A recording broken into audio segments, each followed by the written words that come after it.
Hello everyone and welcome. Today I'm drawing some character design sheets. Specifically, I wanted to make them for animation purposes. These are some of my favorite OCs. I find I've been wanting to animate them more often lately, so I just wanted to make a more precise character sheet because I found when I was animating my recent videos, I'd have to go find some sort of image that I had drawn that was, shaded and there were effects over it and stuff. So not a good color picker choice. And also, I would keep changing up, the shirt on this character that I'm drawing right now. Her name is Jaden. I know if you're familiar with me, she is one of my kind of main OCs, so you probably know her. But yeah, I wanted to make a new character sheet for her and two of her friends. And I thought it would be sort of interesting to show you how I do it, particularly for animation. Although I am not an expert or anything, this isn't sort of like a this is how you do it video. This is more like how I do it for my purposes. But I have been doing this for a while, so maybe my insight might be interesting to you. When I make character designs in general, usually it's for D&D, or I'm trying to just have fun with it. I add a lot of details and that sort of thing. But for animation, those details become very annoying. So for an animation character sheet, I try to make sure there aren't really that many small details. There are a few, but not enough to where I would be in pain animating it. And of course, I know myself, I know what I personally find easy to draw, so I will of course lean towards that when I'm making an animation character sheet. First up, what I and most people do, I think, would be the front view. It is tempting to give them some sort of fun pose, but that's what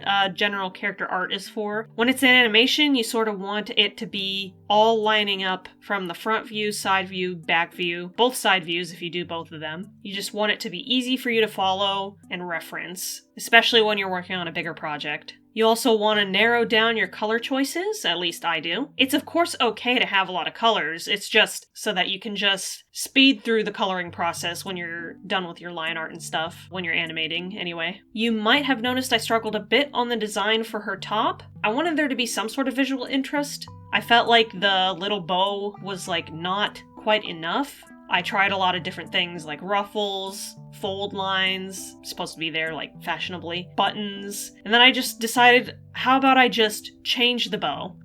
I did really love the original bow, the more rounded one, but it just left such an empty space on the majority of the upper part of her chest, which I just felt like there should be something there. And I just kept testing things, and just decided I'm just gonna have to change the bow to something thinner and longer so that it sort of fills up the space.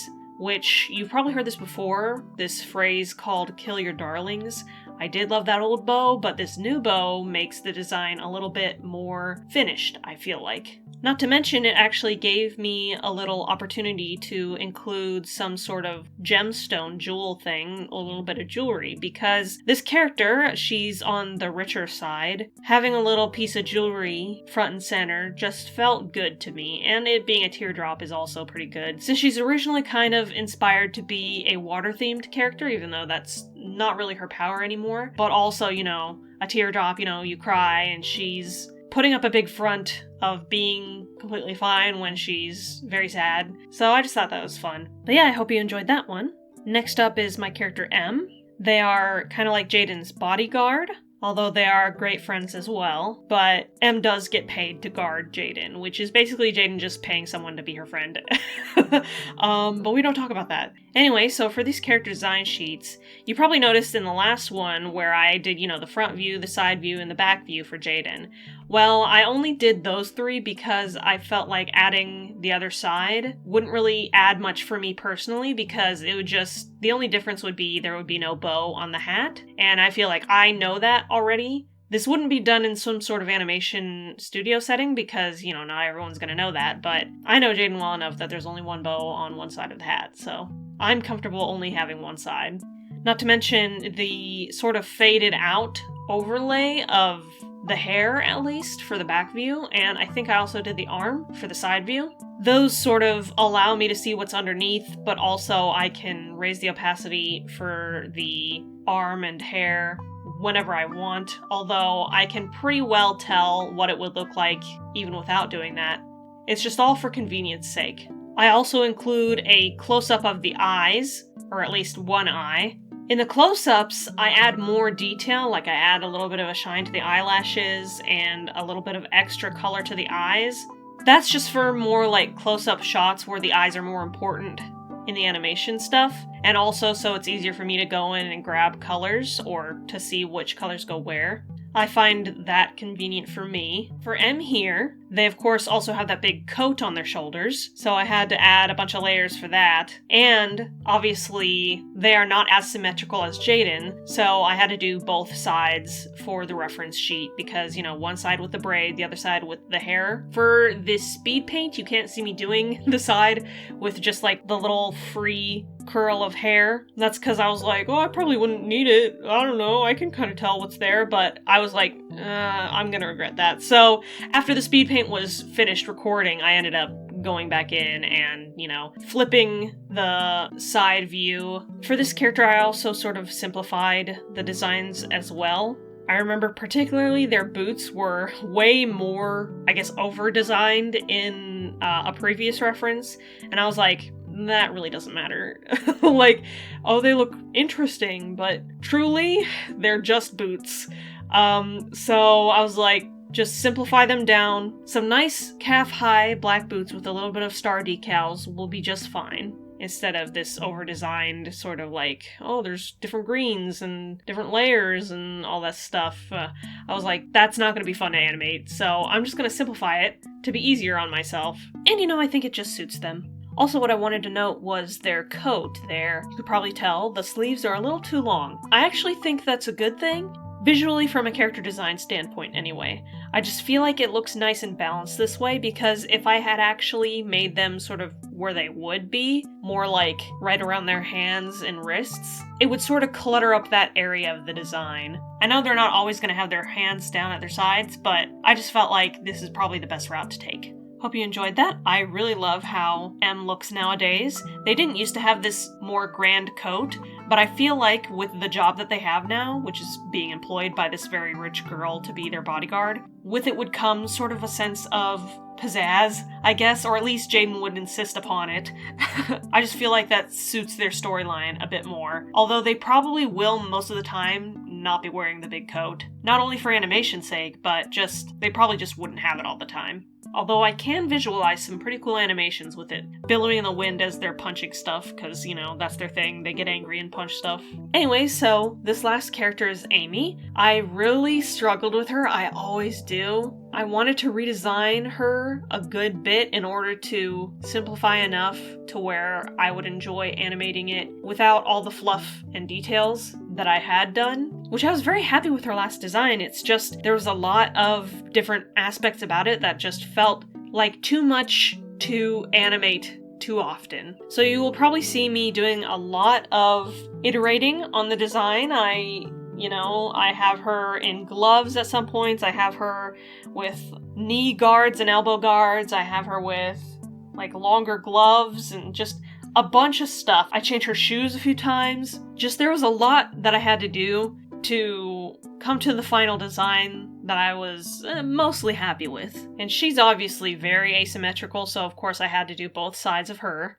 I know I did change a few things about her design so that they would be more symmetrical, so that they would be easier for me to animate. I'll probably still use the more detailed design for her, at least for drawings. This one, just definitely, it needed to be simpler for me. And you know, I did end up changing her arm warmer things into these bracelets. I imagine they are kind of magic numbing bracelets, or at least they gather the magic, because for this character in particular, she has a lot of magic within her, so much that she like overflows a lot of the time, which manifests in a lot of fire, because her magic ability is, you know, creating and manipulating fire. So her thing is that a lot of the time she would accidentally catch fire, or like in her sleep she would burst into flames and stuff like that. So I felt like not only her magic book would help her with that, which I've said this before in an old video where I had the idea that she would basically be siphoning her power into her book, which would basically create a book of spells, but just like not your typical one, I guess. her book would be, you know, in that little bag on her side. I didn't draw it for this, which I probably should have, but yeah, so I thought not only that, but having something that she could wear all the time, which are those, like, bracelets, would probably help her as well. Just a lot of safety measures for her, which is a good thing. It's her own ideas. She wants to cause less destruction. And she also wants to get good night's sleep, which is hard to do when she feels like she's going to burst into flames overnight, which I don't think I did it until the very end, but I gave her kind of dark circles on the eye close-up because, I don't know, I just always felt like that's a good detail for her, considering how things go for her. Anyway, that's that. To sort of recap some of the advice I was giving throughout, basically, try to make designs that don't have too much detail, don't have too many colors, and I don't just mean like contrasting ones, but just in general, in order for ease of coloring, try to keep basically the same, just to make your life easier, really. I mean, this whole point of making a character sheet, especially for bigger projects, it doesn't have to be animation, it could be for comics as well. Making things simpler and easier to follow is always the best route to take because in order to actually finish the projects you want to make them actually attainable. And if they're too complicated, you will be taking quite a long time to do them. I also recommend to try to make things symmetrical, but it's not really that important, it's just, you know, easier. I obviously didn't follow that. The most symmetrical character I have here is Jaden, and I'll still survive with Em and Amy being their asymmetrical selves. But if you can avoid it, it's preferable. Anyway, nothing of what I've said is at all fact or hard set rules. This is all just advice and things that I would recommend that you do if you feel like your projects are too daunting. Simplifying down is the best strategy in my opinion. Anyway, now that these are finished, I hope I end up being able to make some of the animations that I had in mind for them. I know I had one silly anime opening that came out a few years ago that I really wanted to do with them at the time. I'm glad I didn't, because my animation art-wise was not as good. So I'm kind of excited to get back to that eventually. Anyway, thank you for watching. I hope any of this was useful to you. Let me know if this inspires you to make your own character sheets, and what you would plan to use them for, be it just general art reference, or comics, or animation, anything. Let me know. Hope you have a wonderful day. See you later.